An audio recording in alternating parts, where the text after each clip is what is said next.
은행주 관련돼서 우리가 좀 점검을 해봐야 될 것 같습니다. 금리 인상에 대한 기대감이 반영이 되어서인가요? 좀 잘 간다고 봐야 돼요? 어떻게 봐야 될까요? 일단 뭐 어제나 네. 오늘 뭐 앞서서도 뭐 방송에서 하셨지만 내일 일단 뭐 한국은행이 금통위가 기준금리 어떻게 할 것인가 그런 부분들이 상당히 좀 화두인 것 같습니다. 통상 우리가 최근 들어서 일본의 증시가 상승했던 기본 팩트 가운데서 달러보다 일본 돈의 가치가 즉 엔화 가치가 약세가 됐기 때문에 그만큼 수출주가 좋아진 것을 보면 무엇보다 한국 증시가 좋아진다 안 좋아진다 팩트는 결국 금리를 어떻게 할 것인가 그런 부분들이 가장 좀 이슈인 것 같습니다. 자, 무엇보다 어제 저녁부터 오늘 새벽까지 미국 그 파월 이제는 연준 의장 내정자죠. 내정자가 코멘트가 이런 코멘트 했습니다. 12월 달에 기준금리를 인상할 수 있습니다. 이런 코멘트를 했다는 것은 가장 의미가 있는 것 같은데요.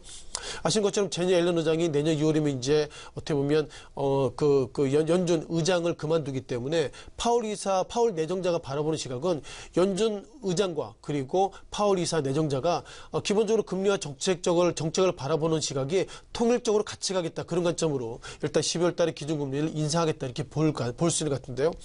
자, 그렇다면 이제 한국은 고민입니다.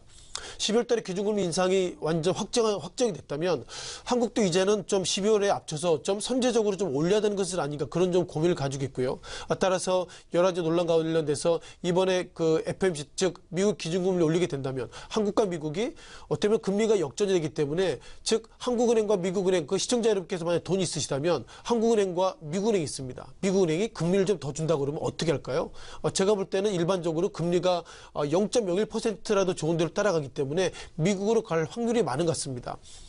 물론 증권사 페이퍼를 보면 한국과 미국이 역전이 된다 하더라도 한국에 있는 외국인들이 미국으로 가지 않을 것이다 이런 평가도 있겠지만 어쨌든 주식하는 입장에서 보면 특히 최근 들어서 외국계 어떤 매매 플레이에 따라서 주가가 상당히 변동성이 커지는 한국 플레이어 입장에서 보면 어떻게든 신경이 좀 써지는 것 같고요. 따라서 이번에 한국이 만약에 기준금리를 올리게 된다면 결국 미국으로 가지 말고 한국에서 계속 주식을 하시는 것이 맞다. 그런 어떤 한국 정부의 시그널이 있다 이렇게 좀 말씀드려보겠습니다.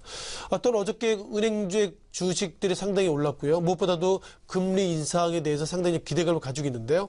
자, KB금융을 좀 보시면 좋겠습니다. KB금융은 약간 좀 다른 모습을 가지고 있는데요. 이틀 전에 KB금융 관련돼서 이런 얘기가 있었죠. 어떻게 보면 주주 친화 정책 그리고 주주 정책을 통해서 우리가 자사주를 3천억 이상 매수할 것입니다. 이런 평가를 가지고 있는데요. 자, 통상 자사주 매입을 어떨 때 하죠? 주가가 하락할 때, 주가가 떨어질 때 우리가 자사주 매입을 하는데 최근 들어서 KB금융 주가가 이게 자사주 매입을 할 땐가 할 정도로 상당히 주가가 올해도 올랐습니다. 2017년 1월달 같은 경우에는 뭐 여러 가지 시세 가운데서도 이 당시에 약 4만 원대 그리고 최근 들어서는 지난 7월달에는 6만 원대 찍었고요. 그리고 최근 들어서 5만 9천 원대 보면 올 초보다 예상보다 50% 이상 급등했는데 이 시기에 왜 KB금융이 자사주를 할지 그런 부분들이 상당히 의문이 되고 있습니다. 따라서 페이퍼를 보면 지금은 결국 주주 친화 정책을 통해 자사주 매입하는 것이 아니라 KB금융이 또 다른 M&A를 통해서 그만큼 실탄을 좀 이제는 결국 어떻게 보면 그 자사주 개념으로 좀 이렇게 투입해야 되기 때문에 그런 개념으로 일단 어떻게 보면 자사주를 공격적으로 매수하겠다 이렇게 좀 말씀드려보겠고요. 자, KB금융 관련돼서 눈에 띄는 것이 삼성증권입니다. 삼성증권이 어저께도 순매수 1위고요. 오늘도 순매수 1위인데 삼성증권이 순매수한 1위는 딱 한 가지입니다. 이번에 3천억 자사주 관련돼서 삼성증권과 계약을 했기 때문에 어쩌면 KB금융이 주가가 하락할 때마다 삼성증권이 실탄이 있기 때문에 지금처럼 순매수 1위로 올라오고 있는 것은 그만큼 결국 KB금융과 삼성증권과 자사주 매입에 대해서 했던 것 같고요. 따라서 극단적으로 보면 KB금융의 주가가 하락하더라도 결국 삼성증권이 3천억까지 실탄이 좀 있을 때까지 지속적으로 순매수할 수 있다 보겠습니다. 따라서 KB금융의 주가의 상승이 결국 미국 기준금리 인상에 대한 수혜라기보다도 결국 3천억 즉 자사주의 수혜이기 때문에 이런 부분들 우리가 좀 분리해서 볼 수 있는 것 같고요. 이제 뭐 내일입니다. 내일 뭐 금통위에서 기준금리를 올리든 안 올리든 모르겠지만 중요한 것은 올리게 된다면 6년 5개월 만에 기준금리를 올리게 된 것이 같고요. 이번에도 뭐 미국처럼 0.25 올리더라도 이것이 결국 0.25가 그렇게 큰 금액이 아닙니다. 또한 우리가 지난 9월달 데이터 보면 이제 가계부채가 약 1,400조를 넘어서기 때문에 이런 관점에도 우리가 부득이 올릴 수밖에 없는 그런 한국적인 한계가 있는 것 같고요.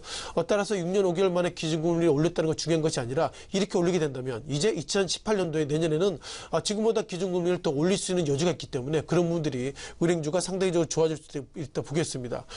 또한 팩트 가운데서 외국계가 즉 IMF 또한 어저께 OECD도 얘기했죠. 한국 경제가 GDP가 3%에서 3.2%로 더 좋아질 것입니다. 이런 평가를 가지고 있는데 그렇다면 우리가 원달러 환율 즉 원화 강세가 그동안 급등을 하고 있고요. 이 시각 현재도 어느덧 1,090원대를 넘어서 1,080원대로 우리가 한국 돈의 가치가 강세가 되고 있는데 이제는 한국 돈의 가치의 강세 그리고 가계부채 1,400조 이상 이런 상태에서 기준금을 올렸을 때 과연 한국 증시가 얼마나 충격을 받을지 그런 부분들 우리가 유념하시라고 말씀드리겠습니다. 네.